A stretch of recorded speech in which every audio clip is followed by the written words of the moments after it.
윤사월 보름, 전국 이제 사찰에서 스님네들이 결제 들어가는 날입니다. 원래는 본래 4월 초파일 날 지나고 그 날의 보름날에 이제 결제를 하게 되는데, 금년에는 초파일 행사가 윤사월로 이렇게 이제 변경이 되어서 우리가 결제도 윤달 이렇게 보름날을 하게 됐습니다. 이날은 여러 스님네들이 이제 본래 부처님께서 가르쳐 주신 자기 자신의 그 본래 면목을 찾아라, 이거를 이제 석 달 동안 아주 영맹정진하는 시작하는 그런 날입니다. 우리 신도님들도 이 석 달 동안은 비록 출가는 하지 않았지만은 출가한 스님들처럼 그런 마음으로 석 달을 나도 영맹정진하겠다, 그런 생각을 하면은 금년 한 해가 헛되이 지나가지 않을 거다, 그런 생각이 듭니다. 이제 참선하는 스님들은 참선에 몰두하고, 기도하는 스님들은 기도에 몰두하고, 또 경을 보는 스님들은 경에 몰두하듯이, 우리 신도님들도 우리 절에서 배운 대로 아미타불을 독송하는 분들은 아미타불을 열심히 연불하고, 또 이제 기도, 관음 기도가 됐든지 지상 기도가 됐든지 기도를 해야 되겠다 하는 분들은 기도를 석 달 동안 열심히 하시고, 또 경전 공부를 열심히 해야 되겠다 하는 분들은 또 그렇게 맞춰서 이제 정진하시면은 그게 이제 석 달 동안 영맹정진이 되죠. 영맹정진이라는 게 참 어려운 거 아닙니다.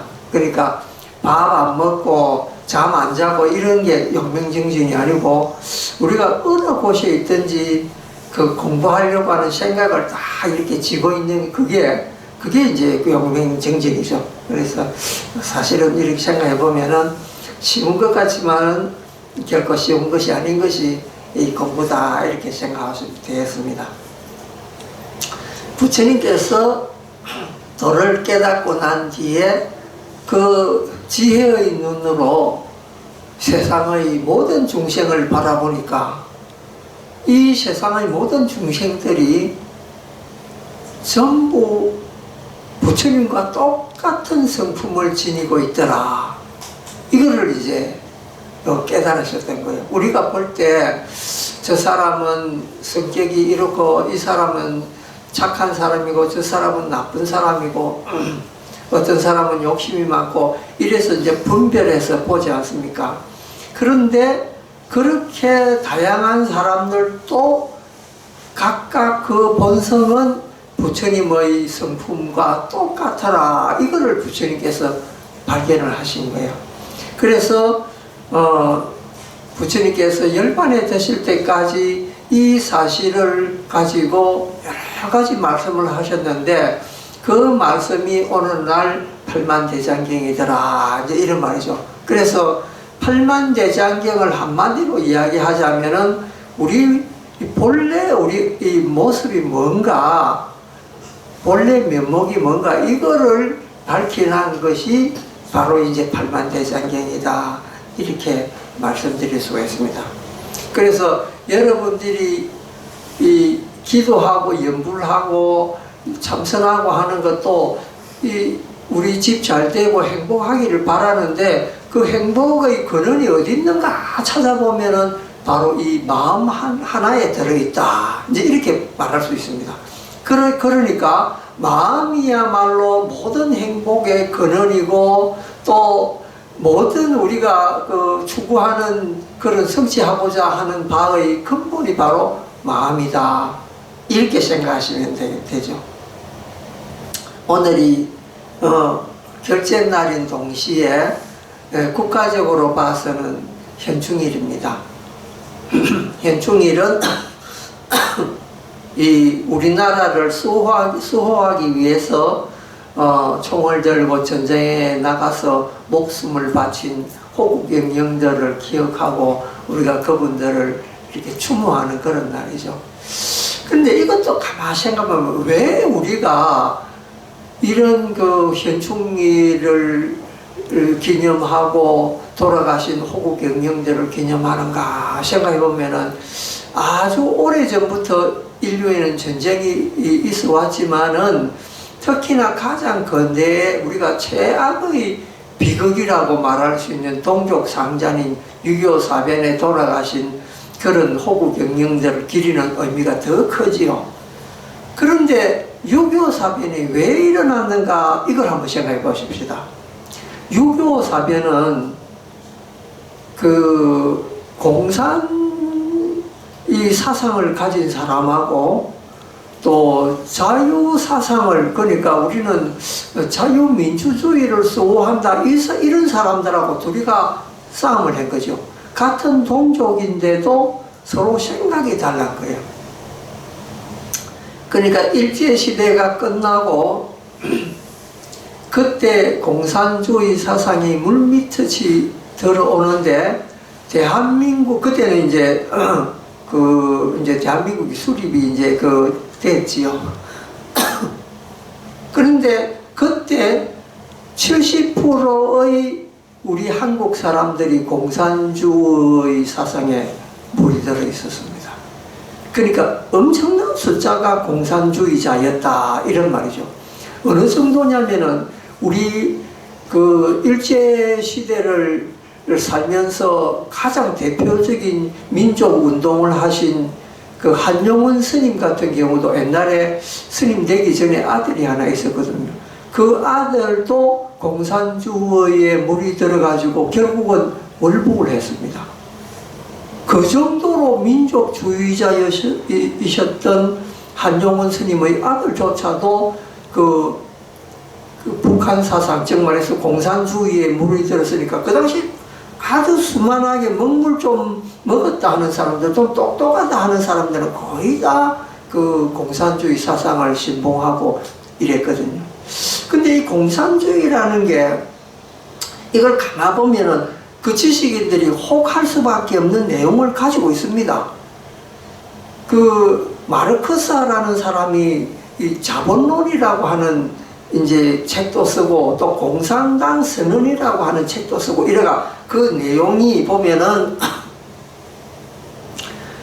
이 세상에 태어난 사람들은 모두 평등하고 또 따라서 살아갈 때도 똑같이 이 생산되는 거를 나누어 가져야 된다. 그러니까 노동도 똑같이 하고 이렇게 우리가 수입도 똑같이 하고, 그래서 이 세상에 불평등이 없게 이 하는 게 이게 인간이 걸어갈 길이다 이걸 주장했거든요. 우리가 일견 그 말을 들으면은 맞는 말이잖아요. 우리가 일을 이렇게 하면은 저 사람이 저 일하고 나도 너 이런데 노동하는 시간은 다 똑같은데 왜 나는 임금이 작고 왜 저 사람은 돈 많이 가져가느냐 불만이 일어날 수밖에 없어요. 평등해야 된다는 거예요.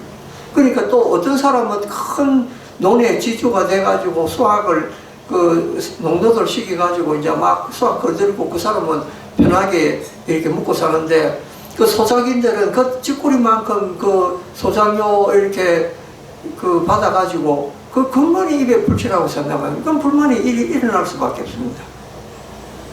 그래서 그때 공산당이 뭐라고 주장하면서 사람들한테 이제 공산주의 사상을 주입했느냐면은 인민해방이다 이런 말로 주입하기 시작했습니다. 우리는 모두 다 부자들 잘 사는 사람들의 노예가 돼가 있으니까 우리도 해방해야 된다 이 말이에요.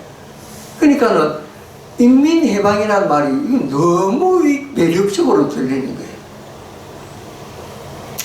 그래서 한국에는 거의 70%의 사람이 공산주의를 신봉하게 됐는데 그때 미 군정이 들어와서 한국을 통치하고 이승만 씨가 미국 물을 묻은 사람 아닙니까?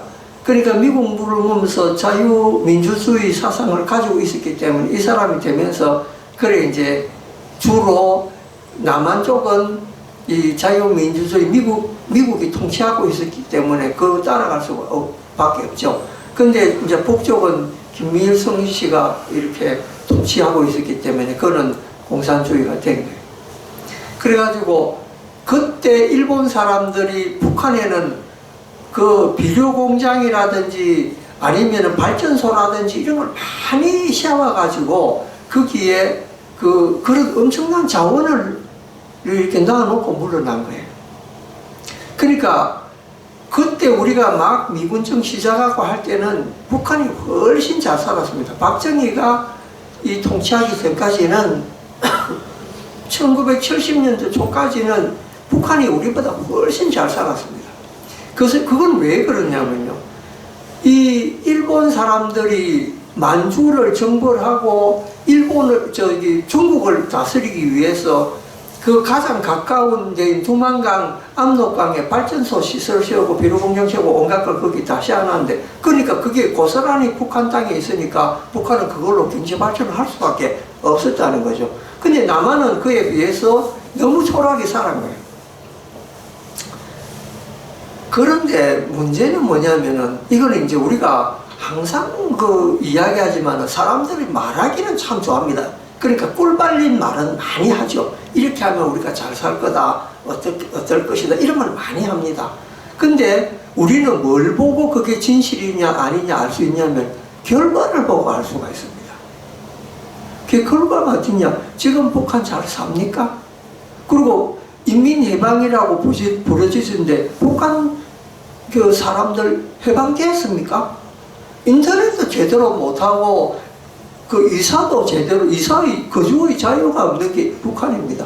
해방됐습니까? 안 됐습니다. 대한민국 어떻습니까? 우리 이사 가고 싶으면 마음대로 이사 가고, 세계 해외여행 나가고 싶으면 마음대로 나가고, 이게 자유 아닙니까? 그러니까 모든 것은 사상으로 이해할 것이 아니고 그게 결과를 어떻게 낳았느냐, 이거를 가지고 평가를 해야 됩니다. 이 모든 세상의 모든 이치가 그런 결과가 뭐냐, 이걸 가지고 있냐. 근데 우리는 흑백 논리로서, 그러니까 네가 옳고 내가 옳고 니는 나쁘다, 내가 선이고 니는 악이다, 이런 이분적인 법으로 세상을 바라봅니다. 그런데 그 이분적인 법이 다 적용이 되느냐? 그렇지 않습니다. 예를 들면은 그 문재인 대통령은 일본 싫어합니다. 그런데 딸은 일본에 유학을 보냈거든. 그 왜 그렇습니까? 일본이 선진문물이 있으니까 보낸 거예요. 근데 윤미향 씨 이번에 사건 많이 떠들썩한 이분 있죠. 이분은 미국 싫어합니다. 반미운동하고 이런 사람. 근데 딸은 미국에 보냈거든. 그렇잖아요. 근데 이게 왜 그러냐면, 자기가 주장하는 거는 나는 뭐 이거 나쁘게 생각한다 어쩐지인데 결과적으로 보면은 그 나라가 뛰어나니까 보낸 거예요. 그러니까 우리는 이걸 어떻게 받아들여야 되느냐? 결과로서 받아들여야 됩니다. 그 사람이 아주 좋은 이론 이야기하고 뭐 어떻게 기름 발리고 꿀 발린 이야기해도 그거는 중요한 게 아닙니다. 잘 살게 해줄게, 뭐 행복하게 해줄게, 그 누구나 그런 말 할 수 있거든요. 그런데 실제로 우리한테 그런 행복이 있느냐라고 물어보면 그렇지 않습니다. 그러니까 우리는 결과를 가지고 이야기를 해야 된다, 이 말이에요. 특히 우리 불교 신자들은 어떤 관점을 가지고 세상을 봐야 되냐? 우리는 흑백 논리로 세상을 보면 안 됩니다. 공산주의 사상을 우리가 배격하고 민주주의 사상을 좋다 하든지 그래서도 안 됩니다. 왜냐하면 민주주의든지 공산주의든지 우리가 행복하게 될 수만 있다면 어떤 사상을 받아들여도 그건 관계없습니다.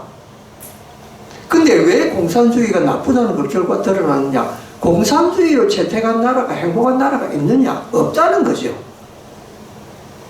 지금 중국이 경제는 자유로 민주주의 방법을 선택하고 있지 않습니까? 근데 사상은 공산 독재 사상을 하고 있거든요. 그러니까 어떻게 됩니까? 천안문 사태 같은 게 일어났죠. 그 다음에 중국 사람들 인터넷 전부 다 통제받습니다. 그게 현실이거든요. 공산당에서 전부 통제를 하기 때문에. 그러니까 이런 현실을 바로 볼 때 우리는 공산당이 나쁘다 이걸 떠나가지고 공산주의가 이 다스리는 나라는 인민이 행복하지 않거나 자유가 없거나 이걸 우리가 이해하게 되는 거예요. 그 사상이 좋다 나쁘다 이걸 떠나는 거예요. 그리고 민주주의 사상이 좋다 나쁘다 민주주의도 허점 많이 가지고 있습니다. 근데 당장 우리가 자유롭고 말하고 싶은 거 말할 수 있고 가고 싶은데 갈 수 있고 이런 자유가 기본적으로 있다는 거죠. 그래서 우리는 결과를 가지고 우리는 이걸 선택해야 할 이거지. 그러니까 공산주의라서 우리가 배격을 하고 민주주의라서 선택하고 이런 게 아닙니다.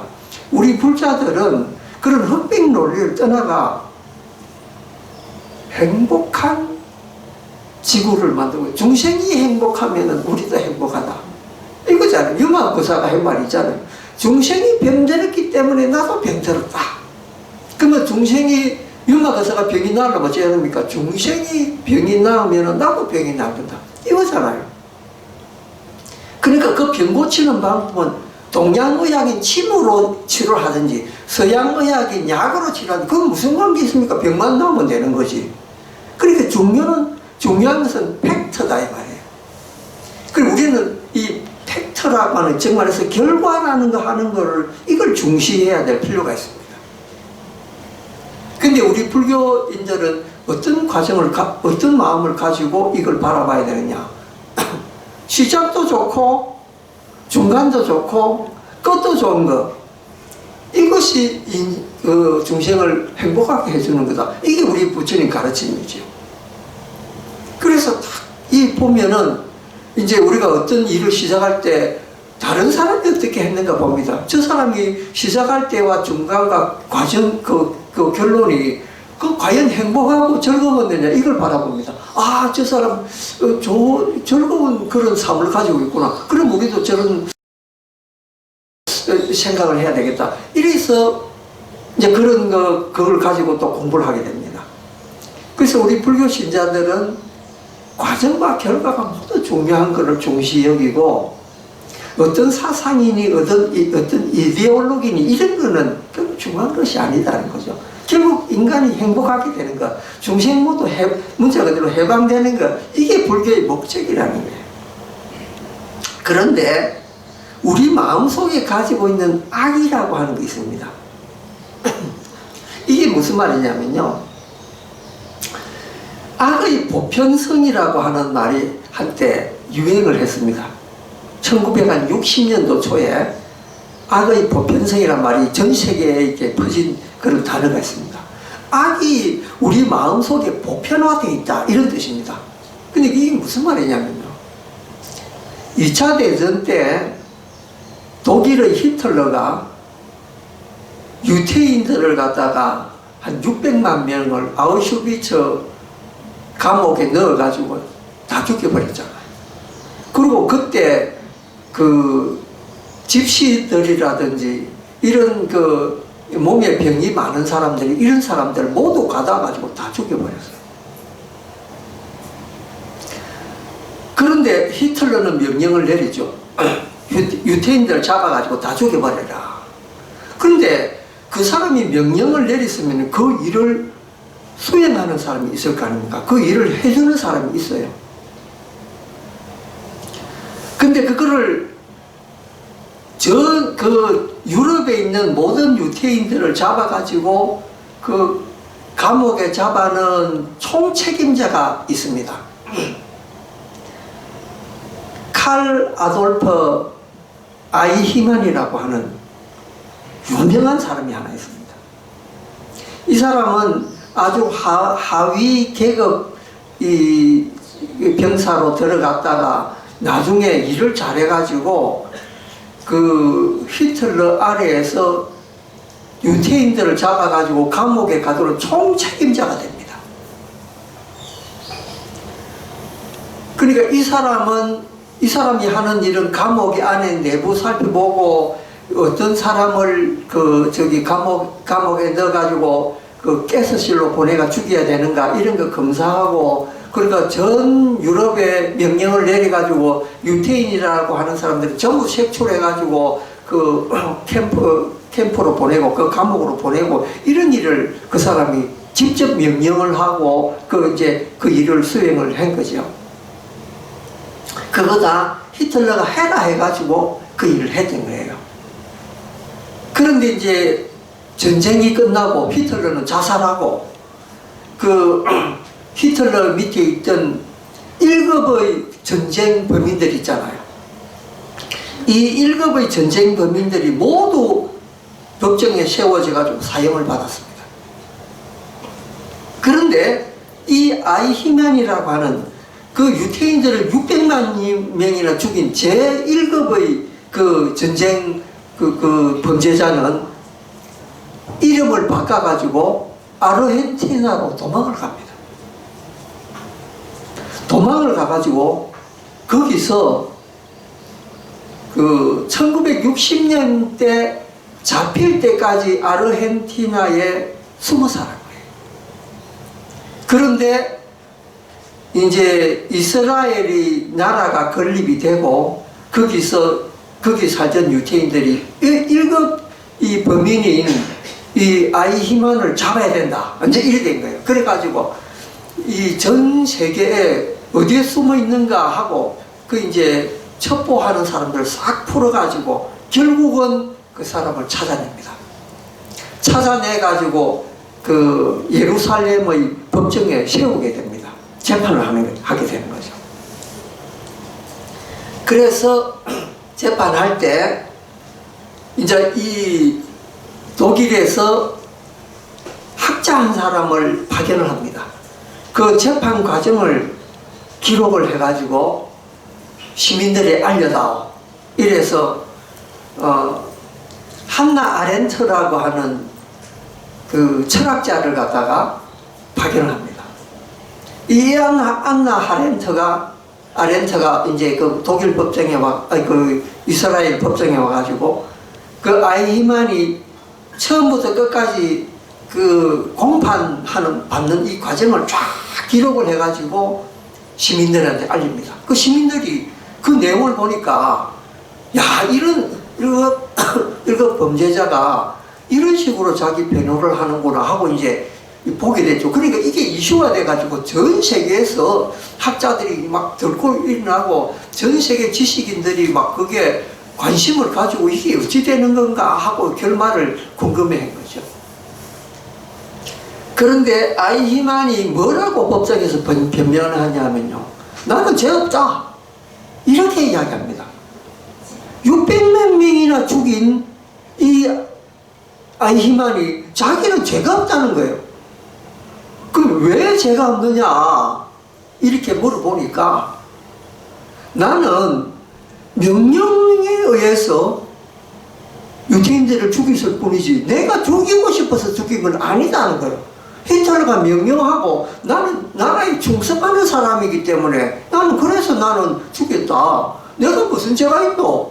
시키는 대로 난 할 뿐인데 아니 일개의 군인이 위에서 내려오면 예를 들면 적을 향해서 총사람 쏘아야지. 난 저 사람 생명이 아까우니까 총 못 쏘겠다. 그럴 수는 없잖아요. 전쟁 남북한에 이렇게 전쟁하고 있는데 북한 사람도 생명이 나고 안 죽일 수 있습니까? 군인은 나라를 지키는 게 생명이잖아요. 그러니까 내가 나치군으로서 히틀러 명령을 받아가 지키는 건 내 군인의 본분이다. 근데 내가 무슨 죄가 있노? 그럼 6.25 사변 때 북한 안에서 많이 총선 사람을 다 그 사람들을 죄가 엄청 많은 사람이겠네. 그 식으로 이야기하면 그렇다는 거죠. 그래서 우리 그 낙동강 전선 지킨 사람들도 나라 명령을 하니까 지킨 건 아니냐. 그 사람 뭐 죄 있냐? 감옥 갑니까? 안 가죠. 훈장 받습니다. 아이히만도 이런 논리로서 이야기를 하는 거예요. 나 죄 없다. 그러니까 전 세계에서 과연 이게 죄가 있느냐 없느냐 이 논리로 엄청 들끓었습니다. 여러분 아이히만 죄가 있습니까? 죄 있습니까? 그럼 뭐라고 이야기합니까? 죄 없습니다 하기도 못하고 600만 명이나 죽인 그 흉악범인데 죄 있다고 이야기해야 될 거 아닙니까? 비슷한 예도 이런 것도 있습니다. 미국이 북한하고 이제 그 남한하고 이렇게 북한하고 싸울 때 미국이 이제 들어가 도와주잖아요. 그러니까 미국 작전 사령부에서 딱 보니까 이 빨갱이들이 산속에 전부 다 숨어 있단 말이에요. 산속에는 뭐가 있습니까? 절이 있죠. 그러니까 큰 절, 막 천년씩 내려오는 그런 절에 빨갱이들이 숨어 있다고 해서 미군에서 뭘 하냐면은 빨갱이들 숨어 있는 절을 폭격을 해라 이러거든요. 그래서 6.25 사변 때 1000년 넘은 고찰절이 거래가 많이 사라집니다. 지금 우리나라에 곳곳에 있는 옛날에 오래된 절터만 남아있는 데 있죠. 그때 미군들이 다 폭격해 가오셨던 거예요.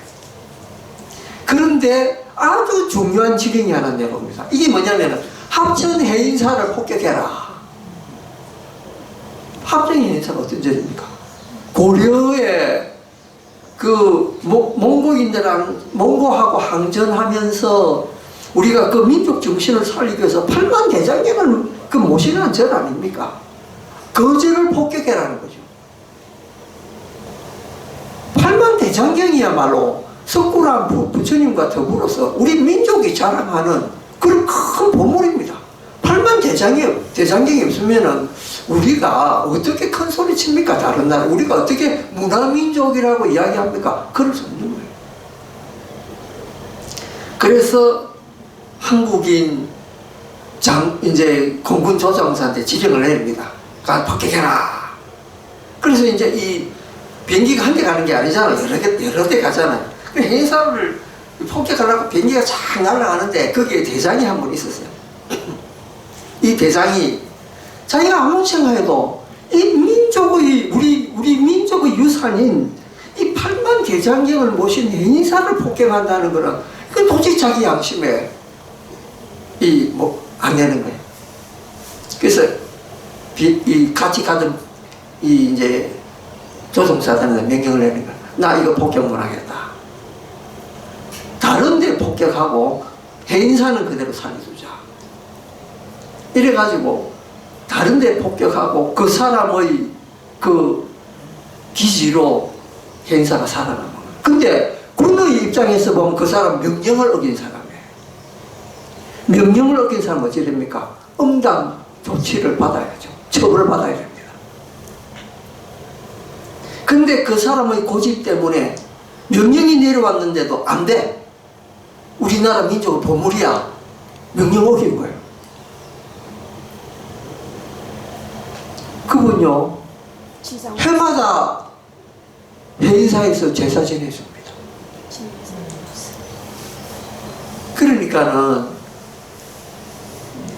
그 아이인간이라는 사람도 내가 이 수많은 생명을 죽일 수가 있나 이런 생각으로 그 명령을 거부할 수도 있다는 거죠. 근데 그 사람은 명령을 거부하고 그 600만 명 되는 유태인들 다 학살했다. 그래서 결국 이 이스라엘 법정에서 그 사람 사형언도를 받았습니다. 죽었습니다. 자, 우리가 이거 생각해 봐야 됩니다. 과연 우리 마음속에 무엇이 선이고 무엇이 악이냐? 우리가 상황이 그렇게 되면은 그 상황에 따를 수밖에 없는 게 또 인간의 약한 그런 마음입니다. 가령 예를 들면은 일제시대 때 창씨 개명을 하라고 우리 국민들한테 이야기했습니다. 국민들 80%가 창씨 개명 다 했습니다. 안 할 수 있습니까? 일본 놈들이 총칼로 위협을 하는데 안 할 수 있습니까? 다 창씨 개명했습니다. 그런데 창씨 개명한 사람을 친일파라고 요새 이야기합니다. 그런데 그 당시 80%나 되는 국민들이 창씨 개명했는데 그러면은 80% 국민들이 다 친일파냐? 그렇지 않습니다. 어쩔 수 없어서 그렇게 했습니다. 예를 들어 볼까요? 민족의 시인이라고 하는 윤동철 씨 있죠. 그분도 창씨 개명했습니다. 우리가 우리가 일제시대 때 압박받으면서 우리의 유일한 희망이고 우리의 뭔가 빛과 같은 그런 존재, 우리 윤동주 시인 아닙니까? 우리는 그 시를 읽으면서 하늘을 우러러 한 점 부끄러 묻기를 뭐 이런 시를 남긴 아무런 시대에 그런 시를 남긴 그런 시인도 창씨개명했습니다. 박정희 대통령도 창씨개명했습니다.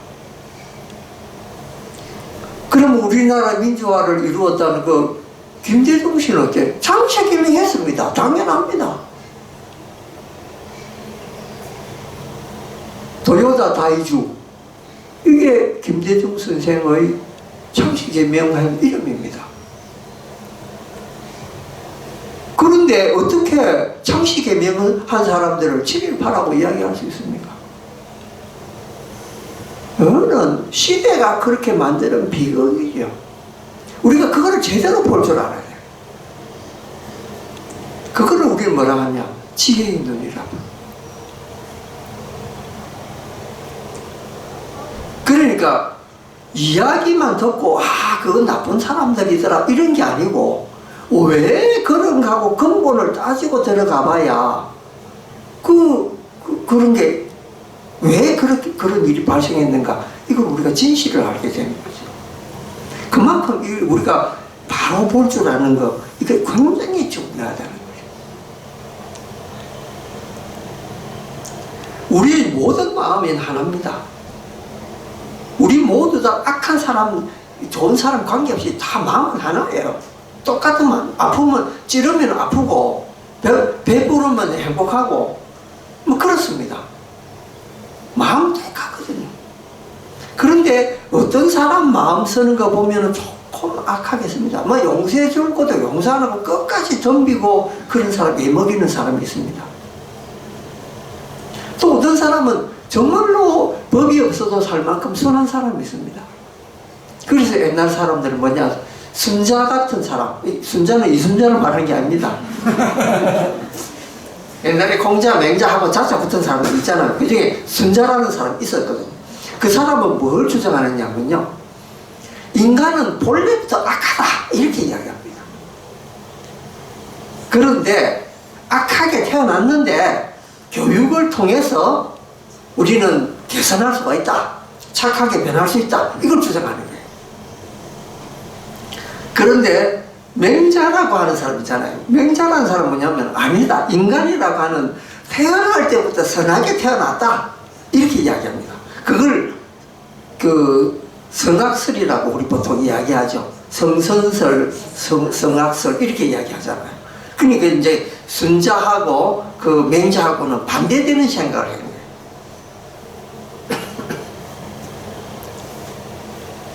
그래 이제 맹자한테 아니 인간이 왜 근본적으로 착하다고 생각하느냐 하니까 한번 생각해봐라. 아무리 악한 사람도 어린애가 물속으로 빠져들라고 엉금엉금 기가면은 그 옆에서 보고 그 악을 구해내지 않겠나, 그걸 처금지심이라 그러거든요.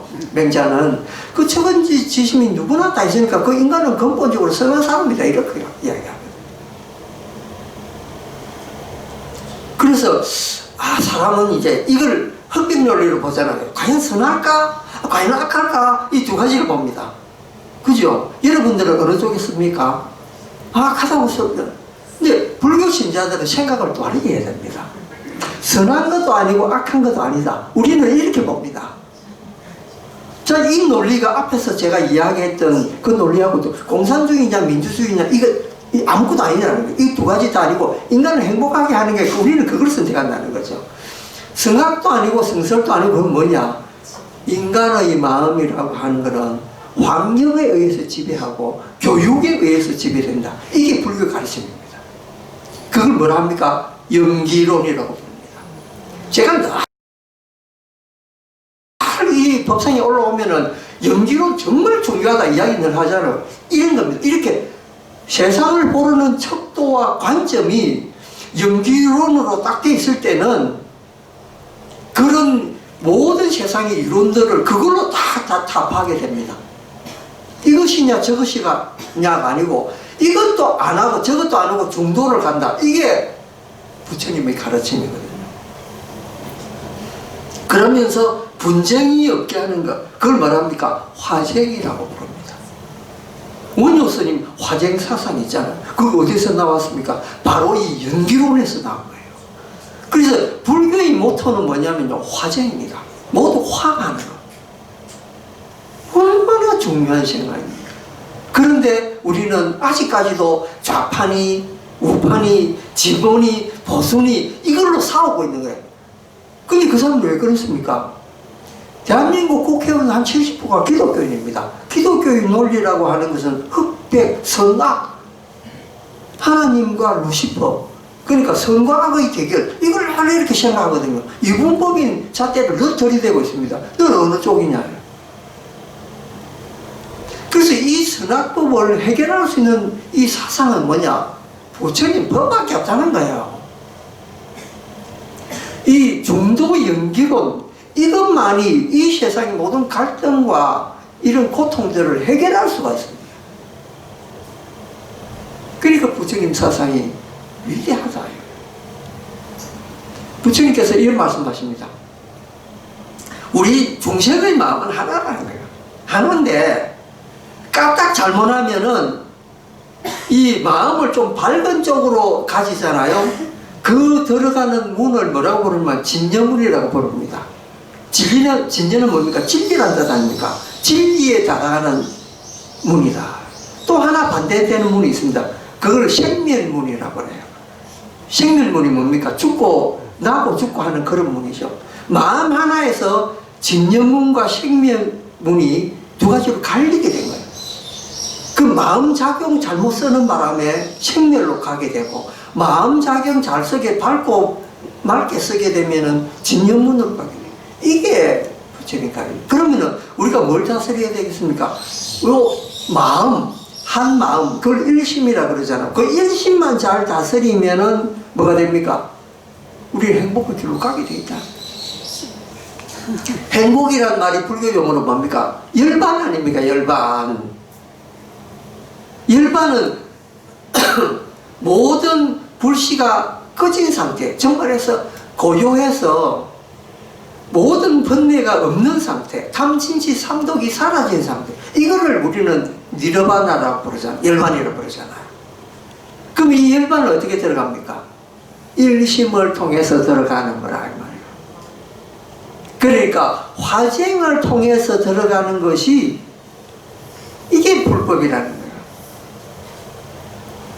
이해 좀 됩니까? 예. 그러니까 우리 불자들은 기본적으로 다투는 생각을 버려야 돼. 양극단을 버려라. 부처님께서도 중도를 이야기하잖아요. 너무 고행으로 가지 말고, 너무 쾌락으로 가지 말고 중간을 지어라. 수행할 때도 그렇게 해라. 그런데 이게 기본이 돼가지고 사상에까지도 이 미칩니다. 그래서 그거를 중도 연기로 보면은 이 세상의 모든 갈등들이 해소가 될 수 있다. 그래서 그 사상이 쭉 내려와서 이제 그 용수 스님의 그 중도 사상에까지 이렇게 쭉 내려옵니다.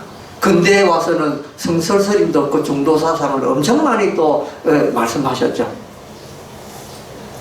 이게 불법의 본래 이 중생을 교화하는 방법이고 세계를 평화롭게 하는 방법입니다.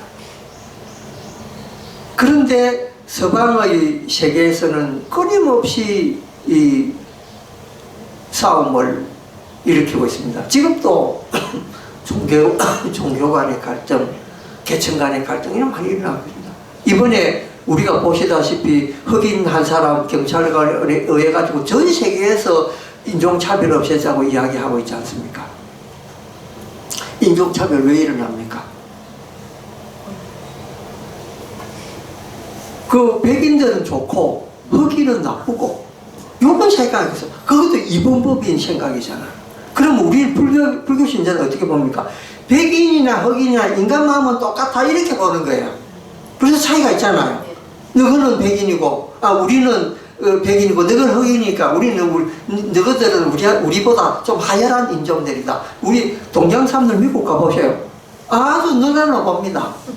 흑인들도 우리를 아래로 봅니다. 왜? 영어 못한다고. 그러니까 한국에서 유치원 때부터 영어 배우자고 교육력 대단하잖아요. 우리도 백인처럼 돼보자고. 근데 그게 됩니까?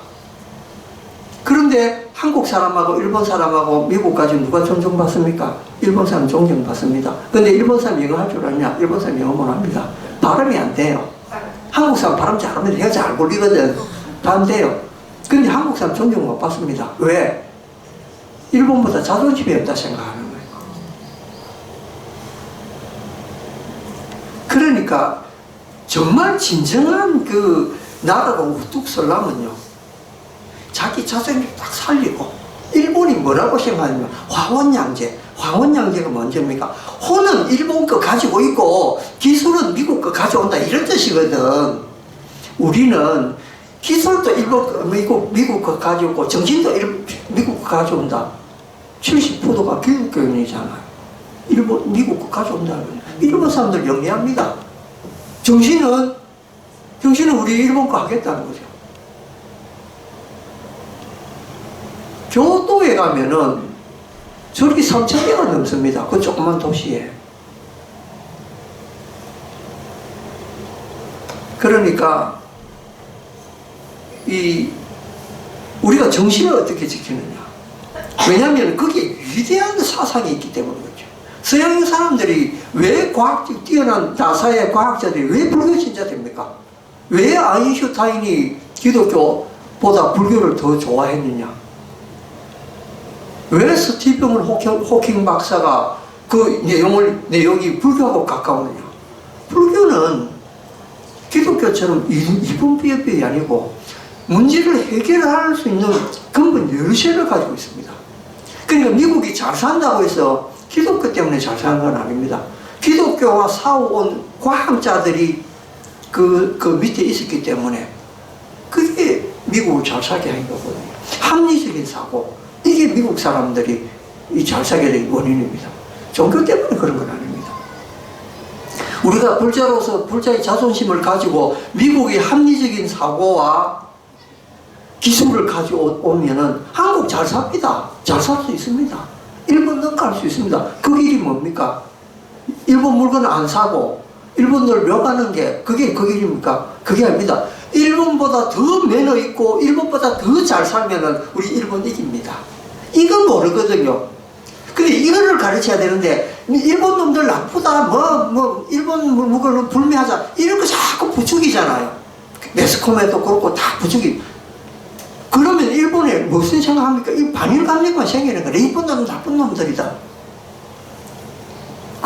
요번에 위안부 할머니 그런 말 했잖아요. 나는 일본을 그렇게 미워하지 않는다. 우리도 일본하고 화해하고 살자. 그런 말 했잖아요. 일본에 직접 피해 있는 분들도 그런 말 하는 거예요. 우리가 진짜 일본 이기는 방법은 뭡니까? 더 일본 사람보다 너른 가서 더 이렇게 사고적으로 늘고 더 부자가 되고 있는 자, 가진 자로서 용서할 줄 아는 마음, 이게 거기라는 방법이거든요. 그러니까 이거를 가르쳐야 되는 거야. 그러니까 정부의 지도자들도 전부 다 이분법으로 바라보니까 우리 국민들 교육이 안 되는 거예요. 이거 제가 올라가 가르쳐야 되는데.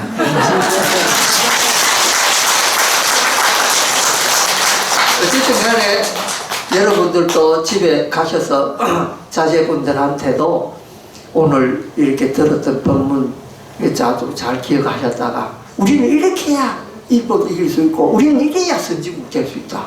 이걸 가르쳐 주십시오. 감사합니다.